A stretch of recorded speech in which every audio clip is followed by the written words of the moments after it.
¿Qué tal? Muy buenos días, El Salvador, ¿cómo están? Qué placer enorme saludarles a esta hora de la mañana. Continuamos en el ejercicio de poder llevarles a ustedes la información desde muy tempranas horas de la mañana.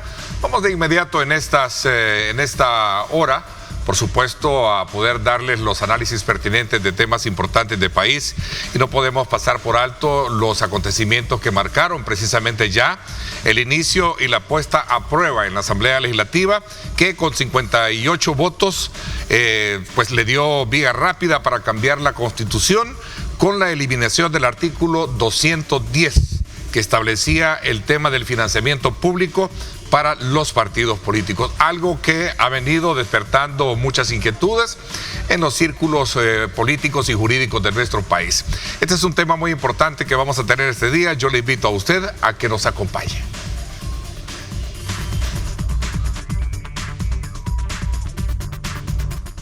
A partir de este 2025, los partidos políticos dejarán de recibir fondos públicos para sus campañas electorales. Para poder eliminar la deuda política, el Congreso salvadoreño reformó 2 artículos de la Constitución.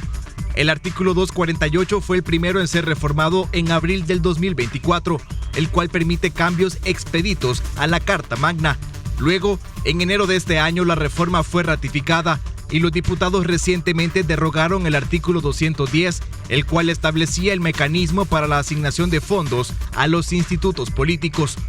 Cuando quitamos la deuda, que aplaudamos porque estamos haciendo lo que los salvadoreños nos han encomendado hacer: cambiar las cosas en este país.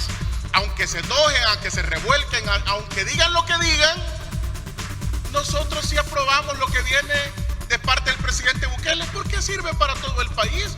Realmente, en lugar de diputados, deberían de tener máquinas de inteligencia artificial que solo vinieran a puchar los botones. Entonces, aquí queda clarísimo que este día lo que están haciendo lo hacen para seguir concentrando más poder. Los partidos Arena y FMLN manejaron más de 57 millones de dólares de deuda política entre 2012 y 2018, de acuerdo con datos publicados en los portales de transparencia del Ministerio de Hacienda y la Corte de Cuentas de la República.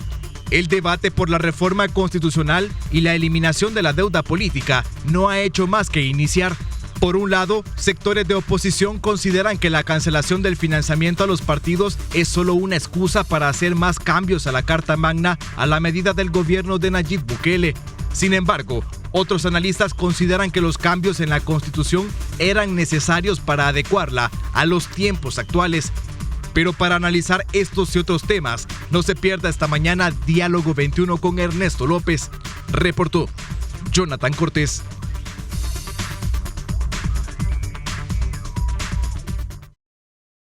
Bien, gracias Jonathan por poner en perspectiva la sustancia del análisis que vamos a tener este día, y que sin duda alguna, por tratarse, como lo hemos dicho, de un caso que rompe el esquema de lo que tradicionalmente se había venido teniendo, sobre todo en cuanto al discurso y la aplicación, y en este caso ya puntualmente la reforma.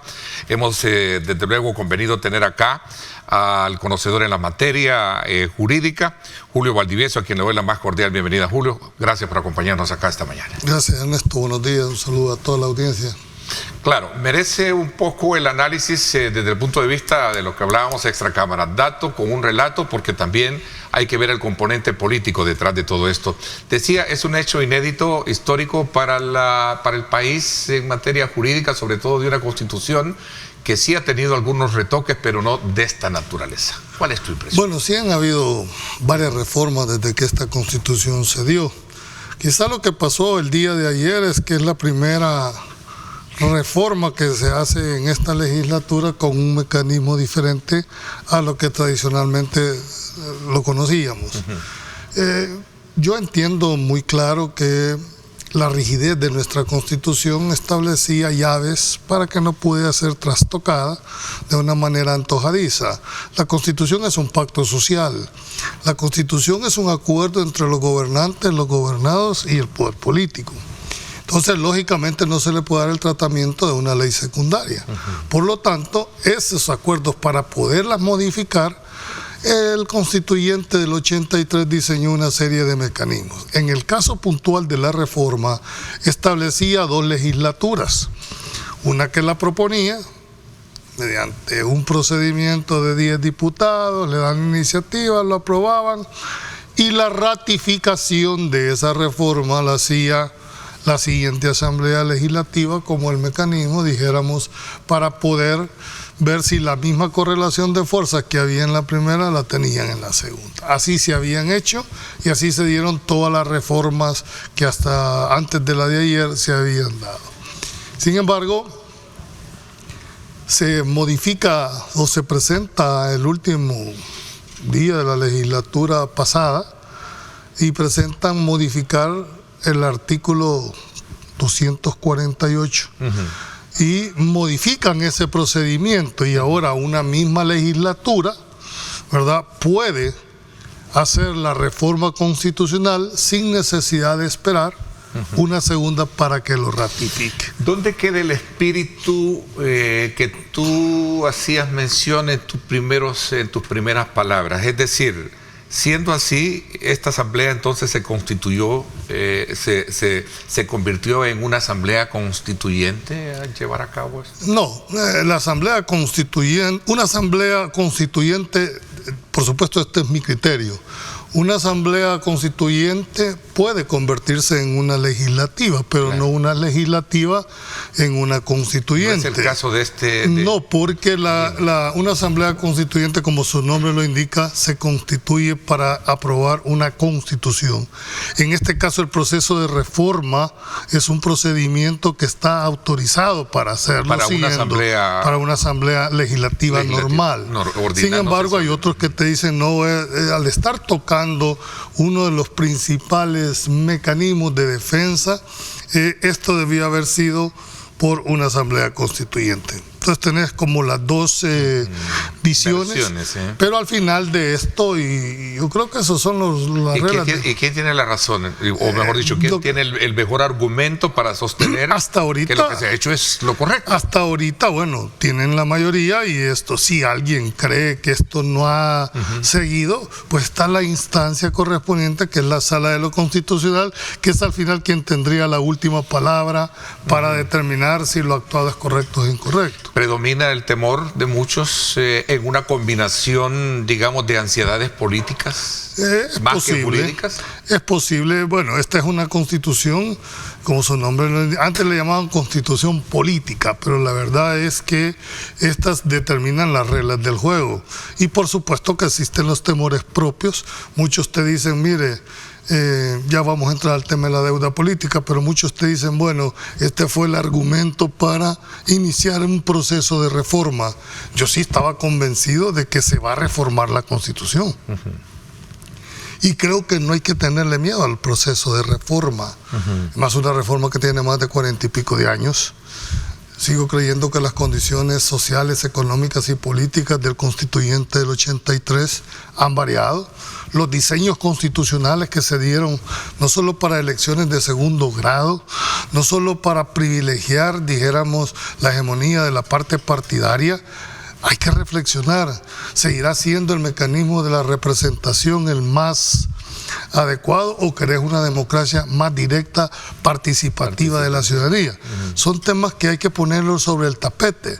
Bueno, el vicepresidente de la República hizo un proyecto de reforma de más de 218 artículos, que es el único que conocemos, porque desconocemos si existen otros proyectos o no, pero el único que conocemos era el que había hecho el doctor Félix Ulloa. Por lo tanto, abre la puerta, y era lógico que si reformaron el 248 era porque iba a venir una serie de reformas.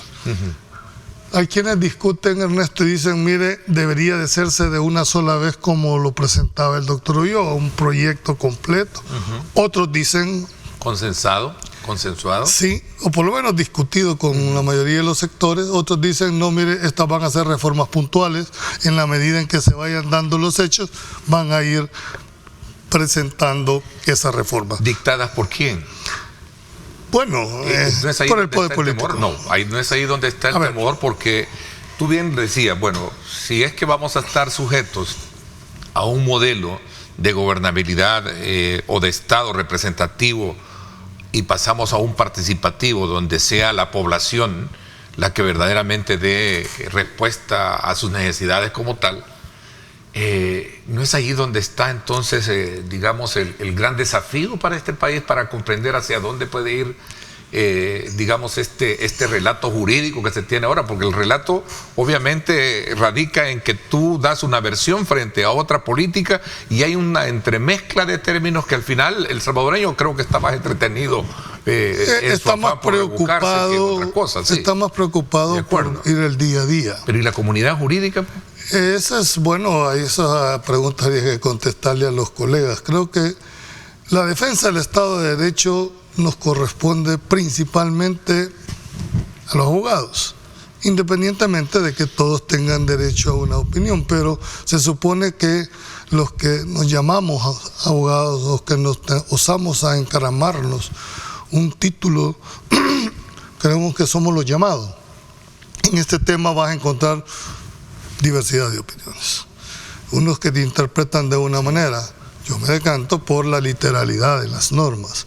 Nunca me ha gustado, desde mi proceso de estudiante, de profesor, para mí la norma es la que le imprime las facultades y el quehacer a todos los funcionarios, incluyéndonos nosotros como esto. Entonces siento de que aquí va a haber una discusión muy férrea, pero independientemente de lo que podamos creer, el tema ya se dio. Ya no hay vuelta de hoja, ya no hay discusión.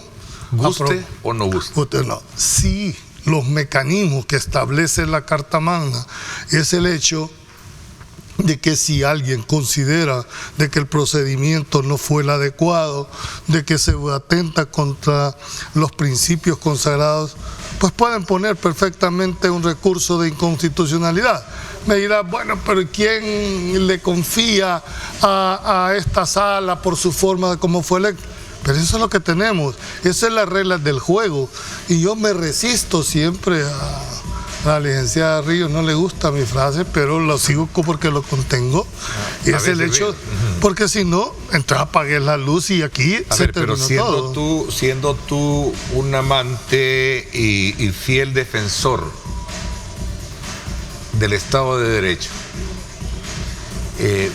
¿no es esto un presagio, digamos, que para abrir ese abanico y trastocar tentáculos a base de criterios más políticos que jurídicos? Creo que aquí no es una discusión jurídica, sino que la discusión es más política que jurídica. Hablemos de esto cuando regresemos. Voy a hacer una pausa, no me cambie. Son las 7 de la mañana con 16 minutos. Gracias por estar con nosotros.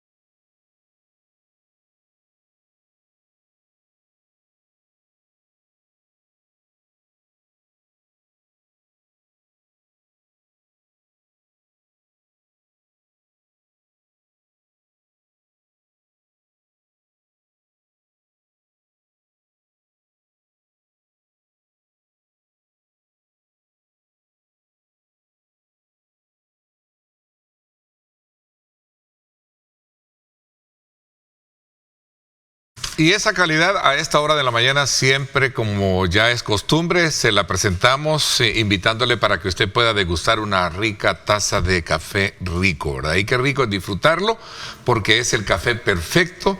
Disfrútelo porque también rico es calidad. Así es que buen provecho y buen provecho también acá con nuestro invitado Julio Valdivieso, que nos acompaña esta mañana, quien nos está dando un análisis jurídico, entremezclando un poco, y vamos a entrar a esta parte, esta fase política, ¿no?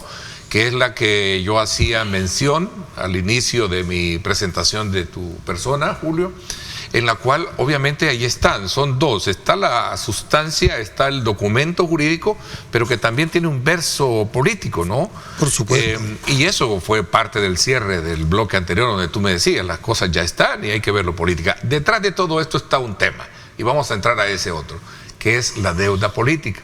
¿Cuál es el punto por el cual se argumenta, bueno, para poderla quitar, que es una necesidad o un anhelo de la población y hay que satisfacer ese anhelo, hay que eliminar el artículo 210 de la Constitución? ¿Cierto? Sí, ¿Hacia dónde lo lleva? A ver, solo cierro con lo último que se quedó planteado, Ernesto.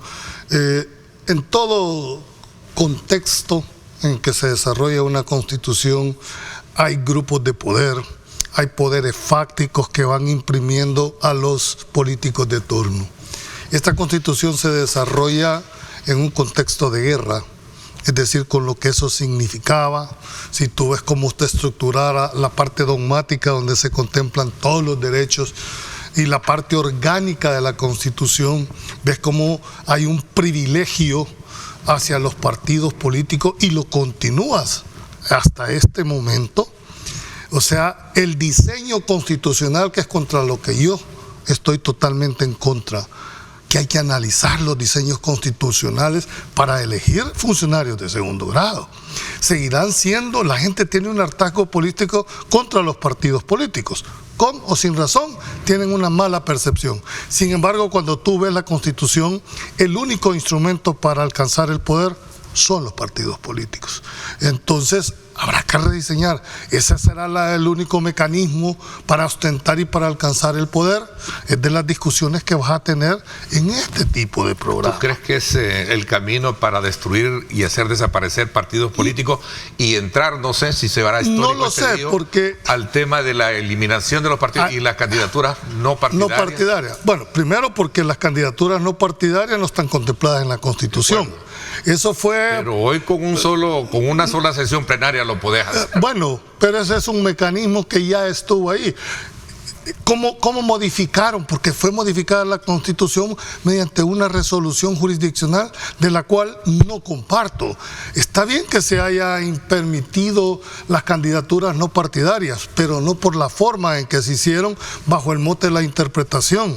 Cuando se interpreta el artículo 85 de la Constitución por esa sala que para unos es buena, para otros es mala, y va a haber una serie de discusiones, bajo el argumento interpretan de una manera extensiva y dicen, miren, va. Y permitieron.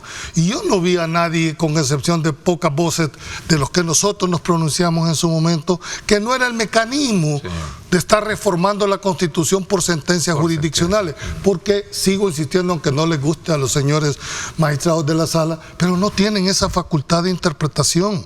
La Constitución no le da esa facultad, porque bajo ese mote de la interpretación, aquí se han dicho cosas, Ernesto, muchísimo más allá. Y el precedente que se sienta para que otro llegue también con las mismas ganas de poder interpretar a... Y no lo hicieron, pues. Y no ya lo hicieron, pues. Quiere decir que lo que antes era bueno, ahora no es bueno. Es un argumento para decir, acéptamelo, porque si antes lo aceptaste... A mí me enseñaron en reglas básicas de cuando uno estudia Derecho, dos formas, ¿verdad? Nos dan reglas de interpretación. La primera regla de hermenéutica jurídica que le enseñan a un estudiante de Derecho, no digamos un abogado, es la literalidad. Lean el artículo 19 del Código Civil, donde les van diciendo cómo. Yo, en mi época de catedrático de la universidad, yo no concebía que un estudiante de Derecho, ya no digamos un abogado, no se sepa de memoria del artículo 1 al artículo 50 del Código Civil, porque ahí se establece qué es la ley, cómo se hace la ley, el proceso de formación que tanta falta hace en este momento, cómo se interpreta y cómo se deroga. Si eso no lo entienden, pues lo veo muchísimo difícil de poderles explicar cuál va a ser el futuro de este país. Y es ahí donde los abogados, donde los jueces de este país deberían de reflexionar, de verdad deberían de reflexionar hacia dónde queremos llevar esta. Ustedes son el garante del balance de poder. Aspiremos siempre, yo no me voy a cansar hasta el último día. Sigo creyendo que el sistema judicial es el que debería de ser el balance en el momento de poder. Todo sistema democrático Ahora, tiene. Contestando tu pregunta de la deuda, tampoco crean que con la derogatoria del día de ley automáticamente ya desapareció. No. Tienen que seguir todo un proceso también de eliminación de las leyes secundarias, porque si bien es cierto el rango político estaba en la Constitución, ahí se consagraba que habían un derecho tenía, y por el cual estaba un rango constitucional, pero la ley secundaria regula también el tema de la constitución de la deuda política. Creo que es el 53 en adelante de la ley de partidos políticos que establece. Y también la ley electoral, ¿no?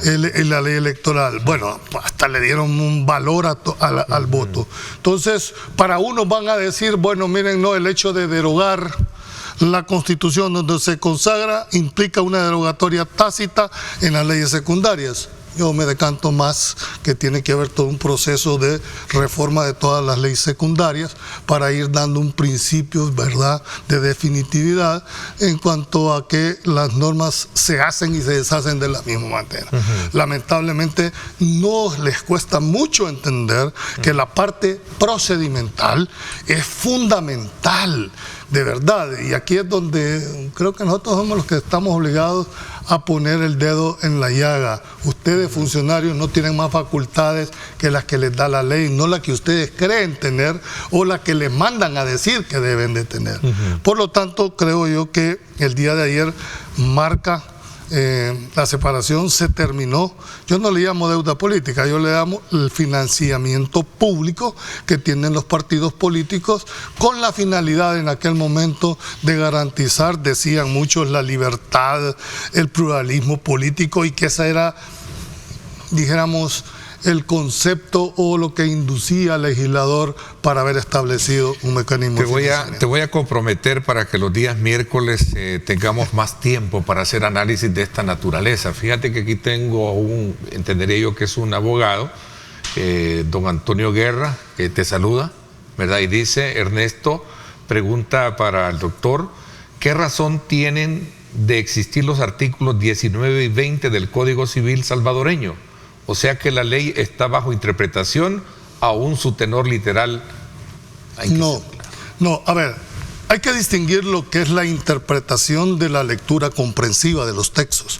Por supuesto que los jueces no son, dijéramos, mecánicamente, es decir, agarra la norma y la pone. Ahí está el artículo 19. Esa es la primera regla, y mira cómo se llama el acápite del Código Civil, que dicho sea de paso, tiene más de 200 años ese código y todavía nos sigue rigiendo.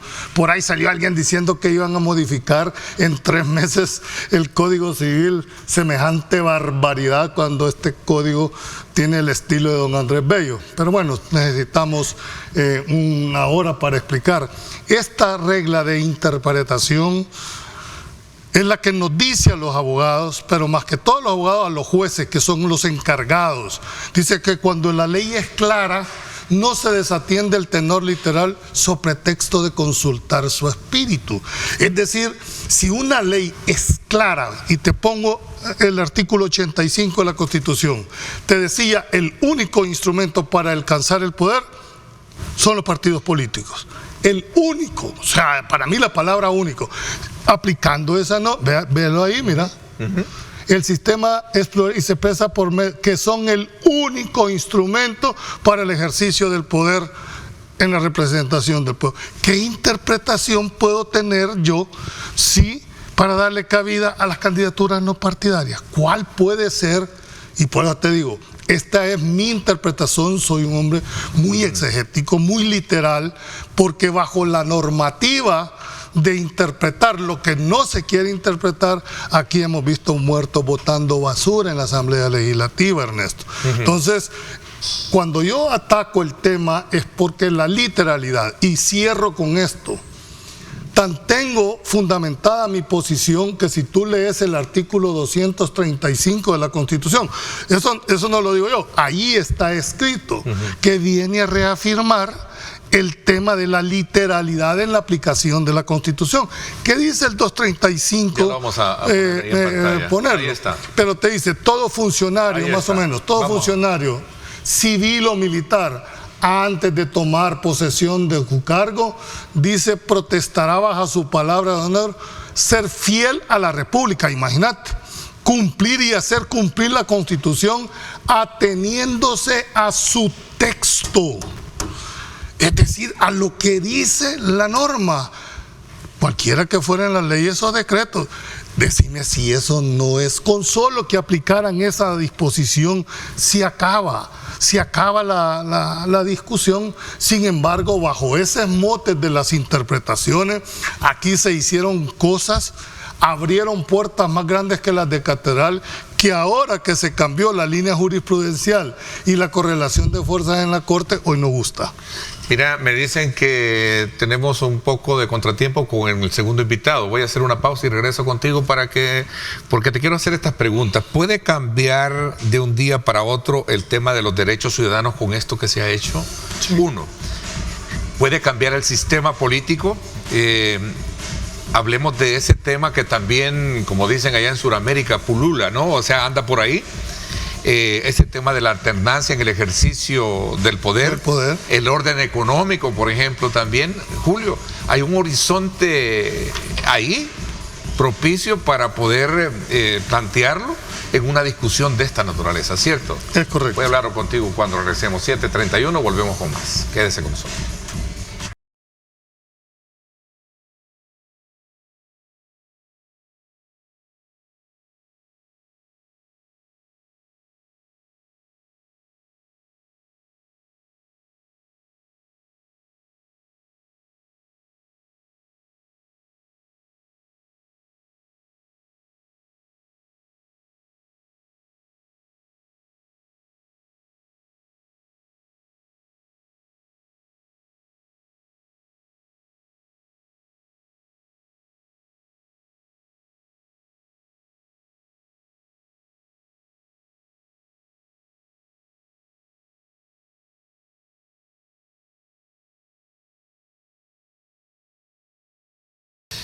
Bueno, gracias nuevamente por estar con nosotros. Continuamos nuestra conversación con el abogado Julio Valdivieso. A ver, Julio, dejé planteado un poco un escenario que abre, desde luego, el abanico de lecturas para preguntarse si con esto que ha sucedido el día de ayer en la Asamblea Legislativa, de un día para otro estarían cambiándose los derechos de los ciudadanos, el sistema político, la alternancia en el ejercicio del poder presidencial, el orden económico, como en algún momento asume a bandera ese discurso la oposición. Como posibilidad está abierta. Primero, hay que entender, tienen la correlación de fuerza los actuales diputados, y más ahora que está cambiado el procedimiento de reforma de la Constitución. Por supuesto que como posibilidad existe. Cualquier norma de la Constitución está sujeta a poderse reformar en un momento determinado. Lo que pasa que todo esto va a anteceder de toda una visión. Por ejemplo, sigue siendo nuestro sistema político. Cuando tú revisas nuestra Constitución, el sistema nuestro tiene hacia la base que el gobierno nuestro es republicano, democrático y representativo.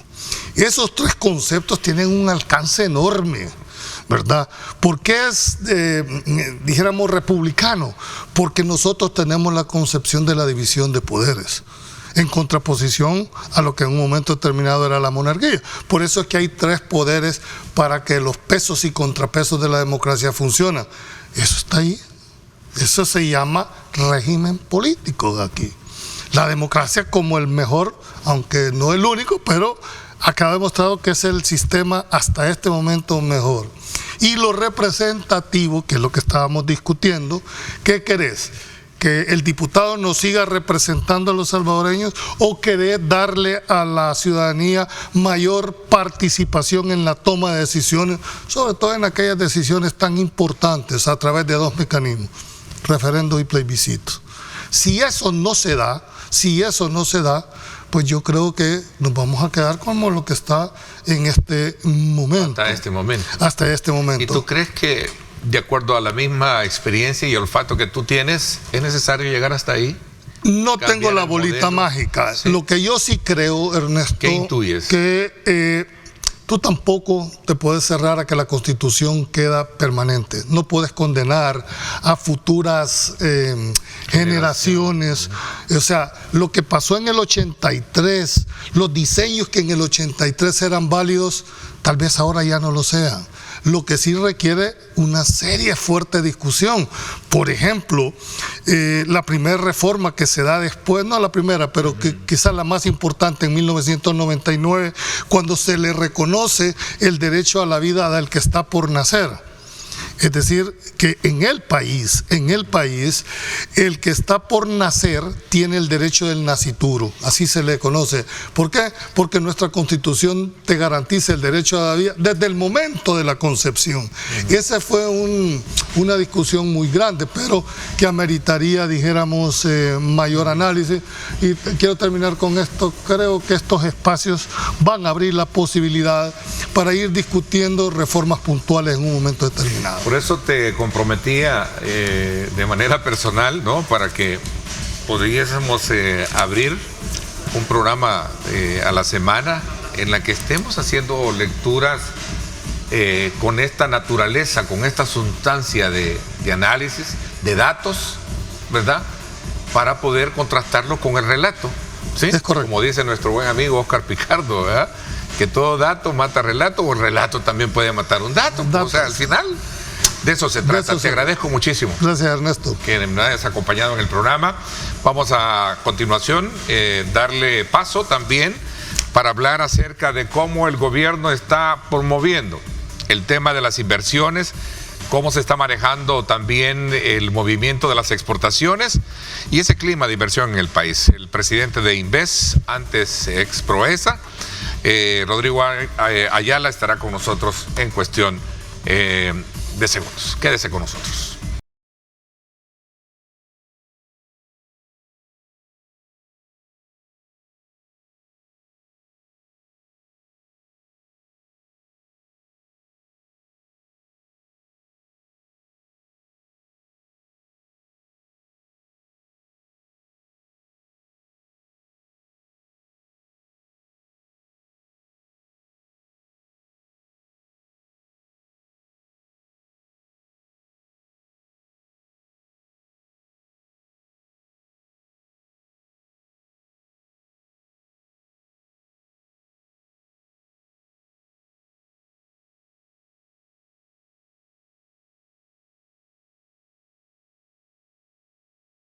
Bueno, gracias nuevamente por estar con nosotros a esta hora de la mañana. Vamos a darle un giro pertinente al análisis que teníamos en la primera parte del programa. Quiero darle la más cordial bienvenida al presidente de Inves, Rodrigo Ayala. Inves es la institución que vino a ser transformada a partir de Proesa, sobre todo cuando se trata de llevar a cabo el tema de la promoción de inversiones y exportaciones en el país. Bienvenido, Rodrigo, qué gusto saludarte y tenerte acá en el programa. No, el gusto es mío, Ernesto, y un gusto también poder hablar con toda la población salvadoreña. Es muy importante tocar estos temas porque la población tiene que estar enterada también cómo va el tema de las inversiones, cómo va la economía, cómo va ese dinamismo y movimiento económico que tenemos en el país. Eso es bien importante, sobre todo para saber los alcances que ha tenido esta nueva visión que se proyecta a través de Inves y sobre todo también en la concreción, digamos, más evidente de nuevas inversiones en el país. Cuéntanos un poquito. Así es. Bueno, primero que todo, comentarle a la población qué es Invest. Invest es la agencia promotora de las inversiones y exportaciones del Salvador. Si bien nosotros no somos la casa encuestadora o quien tiene las estadísticas macro, es decir, los números macro de país, pero nosotros impulsamos para que esos números macro trasciendan, para que crezcan. Ejemplo de ello son los avances que estamos teniendo en inversión, en promoción nosotros del trabajo proactivo que se está haciendo. Porque hay una gran diferencia entre el trabajo reactivo y proactivo. Si nosotros trabajamos solo reactivamente, estamos esperando que el inversor quiera venir a El Salvador a invertir. Pero el trabajo proactivo es salir nosotros a buscar también a ese inversor que queremos que venga al país, con trabajo de calidad, con tecnificación digna, con avances tecnológicos, que es lo que queremos posicionar como país en este momento. Claro, sin despreciar a la industria tradicional. Entonces, estamos viendo un auge muy grande dentro de Invest, de empresarios que están con una gran intención de invertir e inversionistas que ya invirtieron y que ya son inversiones que están certificadas. nosotros la certificamos desde Invest y entonces ahí podemos ver el margen de diferencia entre el dato macro, es decir, cuál es la inversión extranjera directa. Por ejemplo, para 2023 alrededor de 760 millones de dólares, pero desde Invest es un porcentaje el que se cumplió. Nosotros lo que queremos llegar a hacer de ahora en adelante es que todo lo que se impulsa a través de Invest vaya generando mayor crecimiento de las inversiones y sí seamos un diferenciador para catapultar las inversiones en El Salvador. A ver, ese clima favorable se pone de manifiesto en la concreción o visita de prominentes empresarios. Esta semana creo que el país ha tenido reuniones importantes, el presidente, por ejemplo, con miembros del Consejo del CEAPI, por ejemplo, ¿no? Creo que tuve la oportunidad de conversar con su coordinador acá y hablar precisamente de cómo ahora esa, digamos, opinión, esa imagen de país resuena y pega fuerte, sobre todo cuando el empresario anda buscando dónde ir a depositar su dinero, a hacer sus inversiones, ¿no? Completamente, y es que no es cosa fácil, no es poca cosa lo que se ha logrado con el tema de seguridad, es algo grandioso, es algo que no se había visto o no se ha visto quizás en ningún país de Latinoamérica hasta el momento, más que en El Salvador. Pasar de ser la capital de los homicidios a ser el país más seguro del hemisferio occidental es algo que no pasa de la noche a la mañana, es algo que ningún país tiene en su historia por contar, algo tan radical, positivo. Entonces esto evidentemente hace que muchos inversionistas y personas en general volteen sus ojos hacia El Salvador. Y entonces en el caso de las inversiones, los empresarios ven el clima más seguro que tienen dentro de un país de la región, ponen a El Salvador como opción número 1 y además de esto todas las políticas públicas y leyes que se han impulsado desde presidencia para atraer esa inversión. Tenemos una ley, por ejemplo, de innovación y manufactura tecnológica, que yo estaba todavía en la Asamblea Legislativa cuando se aprobó de la Comisión de Economía. Tenemos la ley de zona franca, que no es algo nuevo, pero sí se han extendido sus alcances y se han extendido los sectores también que abarca. Además de tener la ley y todos los beneficios que conlleva, el tema del tiempo es medular para un empresario. ¿Por qué? Porque usualmente el empleado público, tradicionalmente o históricamente, no piensa en términos de que el tiempo es igual a dinero, pero para una operación empresarial el tiempo es igual a dinero. Entonces, si un país ofrece tiempos de respuesta a una burocracia mucho más reducida, tiempos de respuesta mucho más rápidos frente a otros países, entonces el inversionista va a optar por ese país, por el país ágil. Nosotros hemos pasado, por ejemplo, como comentaba, con la ley de zonas francas y sus permisos, hemos pasado de un tiempo estimado de 6 meses a 2 semanas. ¿Por qué? Haciendo toda la debida diligencia, haciendo todo el trabajo que se tiene que hacer para que el inversionista presente todos sus datos, toda su información, pero antes se tomaba una dilatación de 6 meses. ¿Por qué? No lo sé. Esto se ha reducido muchísimo y ese es uno de los factores determinantes a la hora de la inversión, que el empresario o inversionista pueda entenderse con el mismo lenguaje con el empleado público. Somos una ventaja competitiva a partir de este escenario, este clima de seguridad que ofrece el país frente a la región, o cómo están esos parámetros de competitividad, porque ese es un punto que a lo largo de los años se ha venido, desde luego, comparando, ¿no? Sí. Como el país siendo tan inseguro, obviamente no teníamos mucho, pero ahora que estamos en un clima, creo que llevamos alrededor de casi de 2 años ya con un clima bastante favorable para un inversionista, realmente podemos hablar de un nuevo horizonte en concreto. Totalmente. Y nosotros podemos tomar en cuenta la historia de Centroamérica, por ejemplo. Podemos ver los diferentes países de Centroamérica. Unos han tenido guerras civiles, como nosotros, por ejemplo. En algunos casos ha durado 36 años, en otros casos ha durado 11, 12 en el nuestro. Otro país tuvo una de 44 días, otro no tuvo. Pero sus inestabilidades en estos países, a pesar de no haber tenido una guerra civil, o los que han tenido 36, 11, 12 y el de 44, evidentemente, los empresarios históricamente, en décadas anteriores, observaban todos estos movimientos tal cual los observan hoy en día. Y en aquel momento decían, ¿en cuál de todos estos países encuentro mayor estabilidad? Evidentemente en el país que tenía menos conflicto, en el que tenía más estabilidad, y ahí depositaban sus inversiones. Hoy, El Salvador es ese país. Hoy El Salvador tiene ese ecosistema que cualquier empresario va a ver favorable, no solo por los incentivos fiscales, y es como dato que yo siempre platico con los inversionistas, no solo es tema de incentivos fiscales, además de la seguridad que se tiene, además del clima que se vive, la seguridad jurídica aparte, pero también es la demanda latente que existe en El Salvador. Ese es un punto importante que secunda mi pregunta anterior. Es decir, pueden haber todas las condiciones, es decir, pero el inversionista necesita, un tema clave es la seguridad jurídica, es decir, no me van a cambiar las reglas del juego de la noche a la mañana. Exactamente. ¿Es el caso, no es? Sí. Pero más allá de eso también es la demanda latente que se tiene en el país. Por ejemplo, tomemos como ejemplo el sector turístico. El sector turístico ahorita hay alrededor de 10.000 camas de hotel que no se logran cubrir. Tenemos un déficit en la oferta. ¿Qué vemos nosotros como resultado? Precios altos en la oferta actual. Es decir, hay hoteles con precios bastante altos porque la oferta es poca en el país que no se logra cubrir. Cualquier inversionista, empresario, que ya vienen muchos hoteles en cola de momento, que van a venir a establecerse, algunos ya están comenzando operaciones, otros van comenzando con primeras piedras y otros ya un poquito más a futuro, pero todo ese espacio entre el déficit de oferta y la alta demanda que se tiene es un espacio de éxito para cualquier empresario. Ahora, tocando el tema puntual de la seguridad jurídica, todos los empresarios, aquí nosotros tenemos una ley que ampara las inversiones en El Salvador, la ley de seguridad jurídica. Nosotros tenemos estabilidad jurídica, nosotros tenemos una ley que le deja al inversionista, dependiendo del monto que él va a invertir o ella va a invertir, se le deja establecida las reglas del juego de este momento en cuanto a tributos.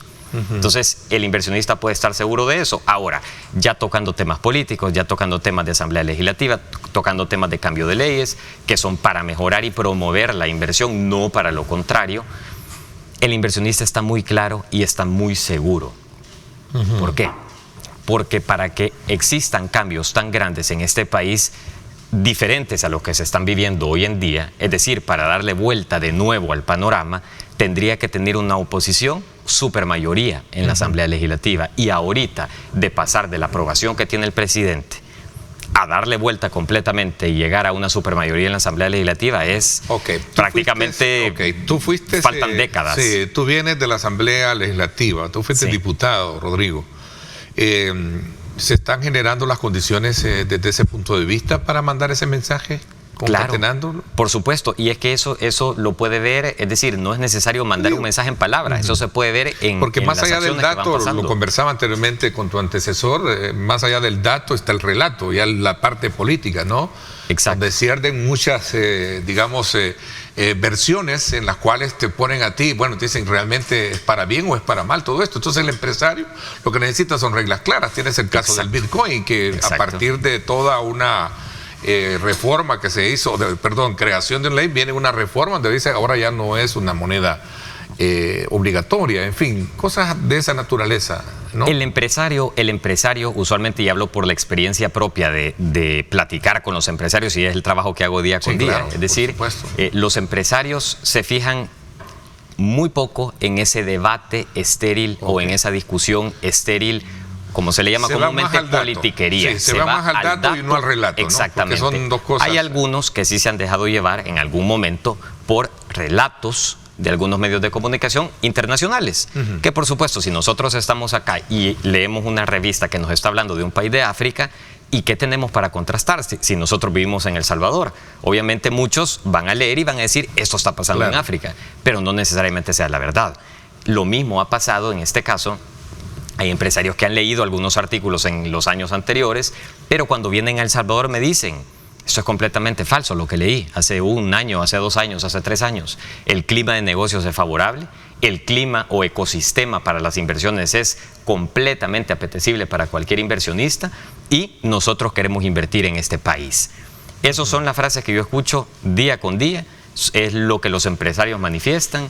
Así que enfocarse en el debate o en la discusión o en los insultos políticos que existen y siempre van a existir y siempre han existido, al empresario no mucho le interesa eso. Le interesa la estabilidad dato, no la estabilidad relato. Y más allá de lo que yo les pueda decir, de los datos que yo les pueda mostrar, de los análisis que tenemos, que no son todos absolutos de Invest. Hay muchos que se han hecho a través, por ejemplo, nosotros trabajamos muy de la mano con el Tecnológico de Monterrey para hacer algunos estudios, para hacer algunos análisis, para incluso trabajar algunos temas en conjunto con la empresa privada salvadoreña. Entonces, el empresario, al ver estos datos, que no son invento de nadie, es un análisis académico que respalda detrás la situación, entonces ellos confían mucho más todavía. Y más aún de la manera que estamos trabajando hoy en día, que no solo estamos trabajando coordinadamente todas las instituciones de gobierno en el tema de la economía o en el tema de las inversiones, sino que también invitamos al sector privado salvadoreño o al sector privado doméstico, es decir, internacional, pero que ya tiene domicilio en El Salvador y ya opera en El Salvador, a ser parte de este trabajo. Entonces, cuando viene un inversionista, nosotros no solo nos sentamos sector público, sino que invitamos también al sector privado relacionado, y ellos sí van a hablar el mismo lenguaje, y ellos sí le van a poder decir al empresario que está con intención de venir a El Salvador cómo es la situación. ¿Qué tipo de inversión es la que requiere el país desde tu, digamos, perspectiva, desde tu experiencia, ahora que estás al frente? Sé que también tu preparación académica está, digamos, concatenada en eso. ¿Qué tipo de inversión y cuál es, digamos, el interés que tú ves cuando conversas con esos empresarios, por ejemplo? ¿En qué quieren invertir? Excelente. Hay muchos sectores que orgánicamente se han dado, y cuando digo orgánicamente me refiero que por sí solos han surgido. Tenemos un sector aeronáutico, por ejemplo, un clúster que se ha formado por sí solo, es decir, la intención de los salvadoreños ha nacido por sí solo. Tenemos Aeroman, tenemos Air Support Group, tenemos otras empresas que brindan servicios aeronáuticos que también se ha aparejado con intención de nuevas inversiones. Yo recibía, por ejemplo, a un salvadoreño diáspora que se fue hace muchos años, se tecnificó, estudió, se licenció en Estados Unidos y ha puesto una empresa en Estados Unidos para fabricar simuladores de vuelo para los entrenamientos. Exitoso completamente. Quiere venir a montar la fabricación de esos simuladores a El Salvador, pero él sin saber que existe ya un clúster aeronáutico en El Salvador. Entonces todas estas empresas de ese clúster se han ido formando orgánicamente. Ahora, ¿qué hace el gobierno? Emitir una ley de innovación y manufactura tecnológica que le da todavía extra impulso a esa ola que ha surgido orgánicamente. Ese es un sector. Autopartes o manufactura en general es otro sector que se está posicionando en El Salvador de interés afuera, es decir, de inversionistas internacionales que quieren venir a poner sus fábricas en El Salvador. Entonces, manufactura, tecnología, turismo, porque las cifras de demanda, y era lo que hablaba hace unos minutos, están latentes. Tenemos 3.9 millones de personas que visitaron El Salvador el año pasado, 3.5 en el 2023 millones, cada año va creciendo. Esto garantiza una demanda real, palpable, que puede tener cualquier comercio, hotel, industria turística, gastronomía, entretenimiento, que va a tener al cliente a la orden del día. Bueno, sin duda alguna, este es un paso bien importante. ¿Qué resultados se pueden tener de un encuentro como el que te mencionaba, del CEAPI, que está acá en el país? Creo que ayer concluyen, o hoy, no sé, no, ayer. Sí, hoy creo que concluyen su gira, o ayer. Y también la presencia también del empresario mexicano, Carlos Slim, creo que andaba también, no sé si en el mismo evento, ¿no? Yo estuve con los empresarios de CEAPI, estuve esta semana, estuve 2 días de la semana con ellos, antier y el día anterior. Sin duda hay un interés enorme de parte de estos empresarios que vienen, y este tipo de eventos, este tipo de visitas son importantísimas. ¿Por qué? Porque lo más importante en el sector empresarial es la replicación del mensaje, es el conocido popularmente como boca en boca.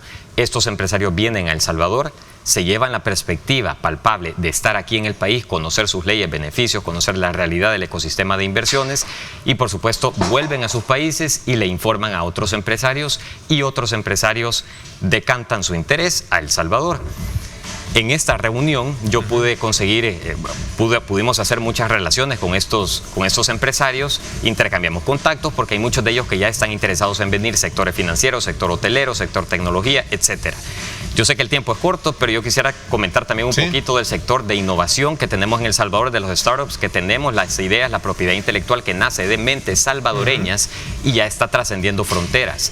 Nosotros el año pasado apoyamos a una organización que se llama Impact Hub acá en El Salvador, que aglutina diferentes startups salvadoreñas para ir a un congreso de financiamiento y un congreso de exposición a más de 70,000 personas a Portugal. Ellos fueron, y como éxito de esa visita ya han capitalizado $10 millones estas startups salvadoreñas, porque el nivel de escalabilidad que existe en ese sector en El Salvador es enorme. ¿Por qué? Tenemos el caso de éxito de Hugo, por ejemplo. Hugo comenzó con una inversión aproximada de $50,000 y tuvo una salida del negocio, una venta de negocio de 150 millones.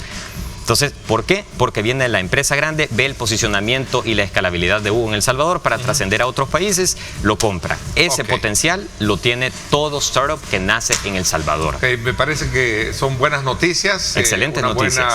Una buena, digamos, ilustración del trabajo que se está haciendo desde la perspectiva del gobierno para promover más inversiones y que esto sin duda alguna se traduzca en mejores oportunidades de empleo y desarrollo para el país. Gracias, te agradezco mucho, Rodrigo, que nos acoñes. Con mucho gusto. Que vengas más frecuente con buenas noticias. Invítenme más y aquí voy a estar. Aquí con gusto.